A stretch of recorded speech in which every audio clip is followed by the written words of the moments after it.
اور یہی شیخ ولید رحمۃ اللہ علیہ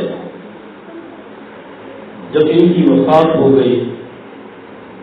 غسل دینے والے انہیں غسل دے رہے تھے تو غسل دینے والوں نے دیکھا کہ شیخ ولید رحمۃ اللہ علیہ کی کمر کے اوپر کالے رنگ کے بڑے بڑے نشانات ہیں۔ تو غسل دینے والوں نے گھر والوں سے پوچھا یہ نشانات کس چیز کے ہیں؟ تو گھر والوں نے کہا ہمیں معلوم نہیں ہے۔ تھوڑی دیر کے بعد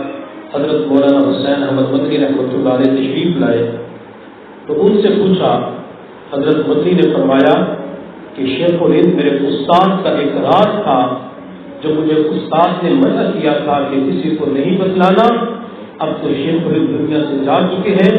اب تو راز بتلا سکتا ہوں۔ پوچھا راز کیا ہے؟ حضرت مدنی رحمۃ اللہ علیہ نے فرمایا کہ وقت کی حکومت نے شیخ ولید رحمۃ اللہ علیہ کے اوپر اتنا ظلم کیا، اتنے کوڑے مارے، اگر وہ کوڑا کسی حاکی کو مارا جاتا تو وہ اس کوڑے کی مار برداشت نہ کر سکتا، لیکن شیخ ولید کے اوپر پوری رات ظلم کیا گیا۔ جب صبح کے وقت وہ کمرے کے اندر آئے تو آپ بیٹھ نہیں سکتے تھے، لیٹ بھی نہیں سکتے تھے، حتیٰ کہ اونے منہ لیٹتے تھے۔ تو میں نے کہا استاد محترم، جب آپ کے اوپر اتنا ظلم ہوتا ہے، آپ کوئی ایسا ہیلا بہانہ تلاش کریں جس کی وجہ سے آپ کی جان بچ جائے۔ حضرت شیخ ولید رحمۃ اللہ علیہ لیٹے ہوئے تھے، فوراً یوں کر کے بیٹھ گئے اور کہنے لگے حسین احمد تم مجھے کیا سمجھتے ہو؟ تم مجھے معمولی انسان سمجھتے ہو؟ سنو، میں روحانی بیٹا ہوں حضرت بلال رضی اللہ تعالی عنہ کا، میں روحانی بیٹا ہوں حضرت سمیہ رضی اللہ تعالی عنہ کا، میں روحانی بیٹا ہوں امام احمد بن حنبل رحمۃ اللہ علیہ کا جن کا جنازہ جیل سے نکلا تھا، میں روحانی بیٹا ہوں امام بخاری رحمۃ اللہ علیہ کا جن کو اپنے علاقے سے نکال دیا گیا تھا، میں روحانی بیٹا ہوں مجدد الثانی رحمۃ اللہ علیہ کا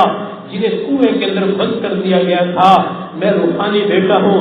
اپنے اکابرین کا۔ جب میرے اکابرین اپنے مؤقب سے پیچھے نہیں ہٹے تو میں پیچھے کیوں ہٹ سکتا ہوں؟ حسین احمد یہ لوگ میرے جسم سے جان کو نکال سکتے ہیں مگر میرے دل سے ایمان کی دولت کو نہیں نکال سکتے۔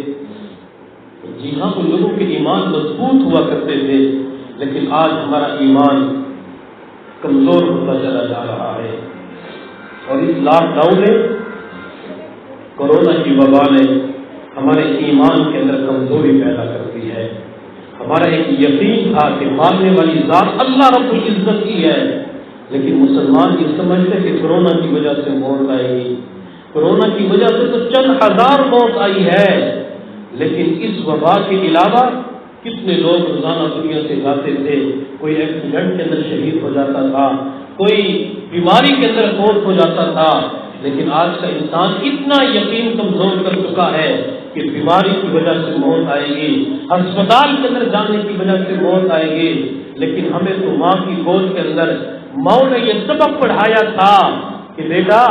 موت کا وقت کوئی متعین نہیں ہے، موت جوانی کے اندر بھی آ سکتی ہے، موت بڑھاپے کے اندر بھی آ سکتی ہے،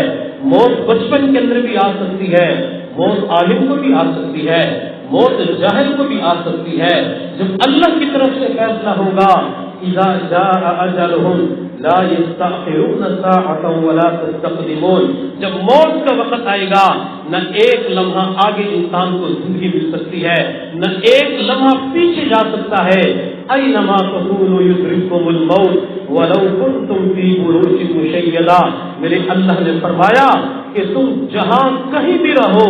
مضبوط قلعوں کے اندر بند ہو جاؤ، موت تمہیں وہاں بھی آ کے پکڑ لے گی۔ فرش مخمل پہ اے سونے والو، فرش مخمل پہ اے سونے والو، قبر میں جا کے سونا پڑے گا، اپنے اعمال کا جائزہ لو ورنہ محشر میں رونا پڑے گا، اپنے اعمال کا جائزہ لو ورنہ محشر میں رونا پڑے گا۔ چار یاروں کے کندھوں پہ چڑھ کر گھر سے نکلے گی بارات تیری، پہن کر ایک جوڑا کفن کا، بس جنازے پہ سونا پڑے گا، اپنے اعمال کا جائزہ لو ورنہ محشر میں رونا پڑے گا۔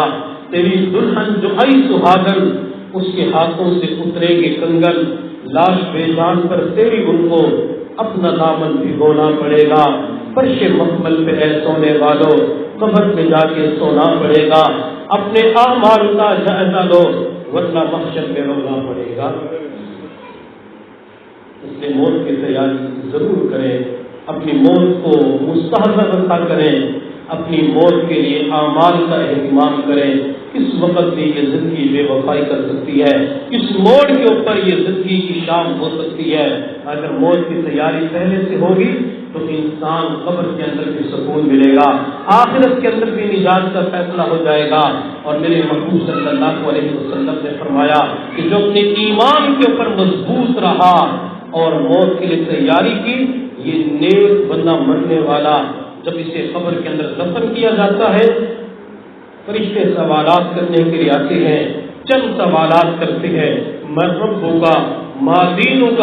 ما تقول فی ھذا الرجل الذی بعث فیکم، تیرا رب کون ہے، تیرا دین کیا ہے؟ اور نبی علیہ الصلوۃ والسلام کا چہرے انور سامنے لا کے اس سے پوچھا جاتا ہے کیا تو اس چہرے کو جانتا ہے جس نے پیغمبر کی سنتوں کی پیروی کی ہوتی ہے، جس نے موت کی تیاری کی ہوتی ہے، نبی علیہ الصلوۃ والسلام کے ایک ایک طریقے کو زندہ کیا ہوتا ہے، وہ اپنے پیغمبر کے چہرے کو دیکھ کے جواب دیتا ہے ہاں ہاں میں اس چہرے کو جانتا ہوں، یہ تو میرے پاک پیغمبر ہیں جن کا نام محمد ہے صلی اللہ علیہ وسلم، انہی کے نقش قدم پہ میں چلتا تھا، انہی کے خاطر میں کاروبار سے جھوٹ نہیں بولتا تھا، انہی کی خاطر میں اللہ کے در کو نہیں چھوڑتا تھا۔ جب یہ بندہ قبر کے اندر 3 سوالات کے جواب دے گا تو میرا اللہ عرشوں کے اوپر سے اعلان فرمائیں گے کہ وَفْرِشُوا لَهُ مِنَ الْجَنَّةِ، اس بندے کے لیے قبر کے اندر جنت کا بستر بچھا دو، اسے جنت کا ریشمی لباس پہنا دو، وَافْتَحُوا لَهُ بَابًا إِلَى الْجَنَّةِ، جنت کی طرف ایک کھڑکی کھول دو، چنانچہ جنت کی ہوائیں آنا شروع ہو جاتی ہیں، اور میرے اللہ کی جانب سے اس نیک بندے کے لیے، موت کی تیاری کرنے والے کے لیے چوتھا اعلان ہوتا ہے نم تنمت العروس، میرے بندے آج تو قبر کے اندر دلہن کی طرح سو جا۔ یہ اللہ چوتھا جملہ دلہن کی طرح سو جا کیوں فرماتے ہیں، وجہ کیا ہے؟ تو محدثین نے ایک نکتہ بیان فرمایا ہے کہ جب کسی کی شادی ہوتی ہے اور پہلی رات کی جو دلہن ہوتی ہے سفر طویل کر کے وہ آتی ہے تو بعض مرتبہ تھکاوٹ کی وجہ سے اسے نیند آ جاتی ہے، اسے خاص کمرے کے اندر پہلی رات جو اٹھاتا ہے وہ اس کا اپنا دلہا ہوتا ہے، اپنا محبوب ہوتا ہے۔ اسی طرح جس بندے کو اللہ فرماتے ہیں کہ دلہن کی طرح سو جا، جب قیامت آئے گی تو اللہ تعالیٰ اسے خود اٹھائیں گے، میرے بندے اب تو کھڑا ہو جا۔ جس طرح دلہن کو اس کا دلہا اٹھاتا ہے، دلہن کی آنکھ کھلتی ہے تو اپنے خاوند کے چہرے کے اوپر نظر پڑتی ہے، اسی طرح نیک بندے کو جب اللہ فرمائیں گے اب تو اٹھ جا، اب تو کھڑا ہو جا، اس کی جب آنکھ کھلے گی تو سب سے پہلے اپنے رب کے چہرے کے اوپر نظر پڑے گی، یہ اپنے رب کے چہرے کا دیدار کرے گا۔ اللہ تعالیٰ اس نیک بندے کو یہ قبر کے اندر جنتی ماحول عطا فرما دیتے ہیں۔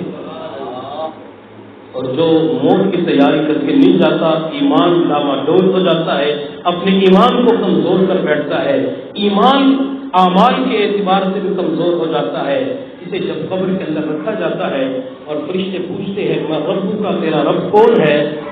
تو اس وقت یہ جواب دیتا ہے، مشکات شریف کی روایت ہے، لا ادری، ہے مجھے نہیں پتا۔ نبی علیہ السلام کا چہرے اگر قبر کے اندر سامنے لا کے پوچھا جاتا ہے کیا تم اس چہرے کو جانتا ہے جس نے پاک پیغمبر کی سنتوں کے اوپر عمل نہیں کیا ہوتا، نبی علیہ السلام کے طریقے پہ زندگی نہیں گزاری ہوتی، تو وہ اس چہرے کو دیکھ کر جواب دیتے ہیں ہائے مجھے نہیں پتا، میں اس چہرے کو نہیں جانتا۔ کتنے افسوس کی بات ہے کہ امتی قبر کے اندر اپنے پاک پیغمبر کے چہرے کو پہچان نہیں سکے، اور جب بندہ سوالوں کا جواب نہیں دے سکے گا تو اللہ تعالیٰ فرمائیں گے وَفْرِشُوا لَهُ مِنَ النَّارِ، اس بندے کے لیے قبر کے اندر جہنم کا بستر بچھا دو، اسے قبر کے اندر تارکول جہنم کا لباس پہنا دو، وَافْتَحُوا لَهُ بَابًا إِلَى النَّارِ، اور اس کے قبر کے اندر جہنم کی طرف کھڑکی کھول دو، چنانچہ کھڑکی کھول دی جائے گی اور جہنم کی گرم ہوائیں آگ آنا شروع ہو جائے گی، حتیٰ کہ یہ بندہ شدید عذاب کے اندر مبتلا کر دیا جائے گا۔ اور یوں سمجھیں کہ اس بندے کو قبر کے اندر جہنمی ماحول عطا کر دیا جائے گا۔ اس لیے ہم اپنی موت کی تیاری کریں اور اپنے ایمان کو مضبوط کریں اور دینی محافل کے اندر ضرور شرکت کیا کریں، چاہے 10 منٹ کی مجلس ہے، کوئی آدھے گھنٹے کی مجلس ہے، کوئی پتہ نہیں کہ انسان کی زبان سے نکلنے والا جملہ کس کی دنیا کو بدل کے رکھ سکتا ہے۔ کوئی ایک جملہ 1 گھنٹے کے اندر نکلتا ہے اور انسان کے دل کی کائے کو پلٹ کے رکھ دیتا ہے، اسی جملے کی وجہ سے انسان نیک بن جاتا ہے۔ حضرت سر سکتی رحمۃ اللہ علیہ نے ایک مرتبہ لوگوں کے اندر واضح فرمایا اور ایک جملہ بولا، عجبا لضعیف یعصی قویا، تعجب ہے اس کمزور کے اوپر جو قوی کی نافرمانی کرتا ہے۔ وہاں ایک نوجوان بیٹھا ہوا تھا، زرد برق لباس پہنا ہوا تھا، نوکر چاکر حشم و خدام ساتھ تھے، ہٹو بچوں کے نعرے لگانے والے گارڈ سیکورٹی والے اس کے ساتھ تھے۔ وہ جملے کو سن کے اٹھا اور گھر چلا گیا۔ جب شام کا وقت ہوا وہ اپنے نوکروں سے آنکھ بچا کر حضرت سر سکتی رحمۃ اللہ علیہ کے پاس مسجد میں آیا۔ حضرت آپ نے کل بیان کے اندر یہ جملہ استعمال کیا، تعجب ہے اس کمزور کے اوپر جو کبھی کی نافرمانی کرتا ہے۔ اس کا کیا مطلب ہے؟ حضرت سر سکتی رحمۃ اللہ علیہ نے فرمایا، بندے سے زیادہ کمزور کوئی نہیں اور رب سے زیادہ قوی کوئی نہیں۔ اس بندے کے اوپر تعجب ہے جو کبھی رب کی نافرمانی کرتا ہے۔ نوجوان ہاتھ جوڑ کر کہنے لگا، حضرت میں توبہ کرتا ہوں، آج کے بعد کبھی رب کی نافرمانی نہیں کروں گا، آج کے بعد اس رب کی اطاعت کروں گا، آپ مجھے توبہ کروا دیجئے۔ حضرت سر سکتی رحمۃ اللہ علیہ نے اس نوجوان کو توبہ کروائی۔ ایک جملہ اس نوجوان کی دل کی ہدایت کا ذریعہ بن جاتا ہے۔ پھر اللہ تعالیٰ نے اس نوجوان کو ایسے اعمال کی توفیق عطا فرمائی، اللہ نے اسے اولیاء کی صف میں شامل فرما لیا۔ کچھ لوگ حج عمرے کے سفر پہ گئے، عمرے کا سفر تھا، خواتین بھی ساتھ تھی، ہوٹل کے اندر ساس بہو کی آپس میں تکرار ہو گئی، کسی بات پہ جھگڑا ہوا، ساس کو بہو کے اوپر غصہ آیا، جو کچھ ساس کی زبان پہ آیا اس نے بہو کو سنا دیا۔ اب بہو بیچاری جوانی کی عمر کی کچھ کر نہیں سکتی تھی، کیونکہ اسے پتا تھا پردیس ہے، گھر بھی اپنا نہیں ہے، کرائے کا ہوٹل ہے، اگر خاوند کو غصہ آ گیا تو مار پٹائی بھی شروع کر سکتا ہے۔ چنانچہ وہ بہو کافی دیر تک وہاں بیٹھ کے روتی رہی، ساس کی باتیں سنتی رہی۔ جب ساس خاموش ہو گئی تو یہ نوجوان لڑکی اٹھی، اس نے وضو کیا اور وضو کرنے کے بعد جب یہ کمرے کے اندر آئی اور حرم جانے کے لیے خواتین کے پاس جو برف ہوتا ہے، تھیلا ہوتا ہے، اس نے جب وہ اٹھایا تو خامد نے پوچھا کہاں جا رہی ہو؟ تو بیوی نے اپنی آنکھوں سے آنسو کو صاف کر کے جواب دیا کہ میں اللہ کی چوکھٹ کو پکڑ کر اپنے رب کو دکھڑا سنانے کے لیے جا رہی ہوں۔ جب اس نوجوان لڑکی نے یہ بات کہی تو ساس کے دل کے اوپر چوٹ لگی، وہ بھاگتے ہوئے آئی اور اپنی بہو کے قدموں کے اندر گر پڑی اور پاؤں پکڑ کر کہنے لگی، خدا کے لیے پلیز مجھے معاف کر دو، یہاں تو اللہ کا گھر بیت اللہ بھی موجود ہے، اللہ کے گھر کی چوکھٹ بھی موجود ہے، بیت اللہ کا غلاف کعبہ بھی موجود ہے، اگر تم نے غلاف کعبہ پکڑ کر بیت اللہ کی چوکھٹ پکڑ کر میرے لیے کوئی اللہ کو شکایت لگا دی، اپنا درد اللہ کو بیان کر دیا،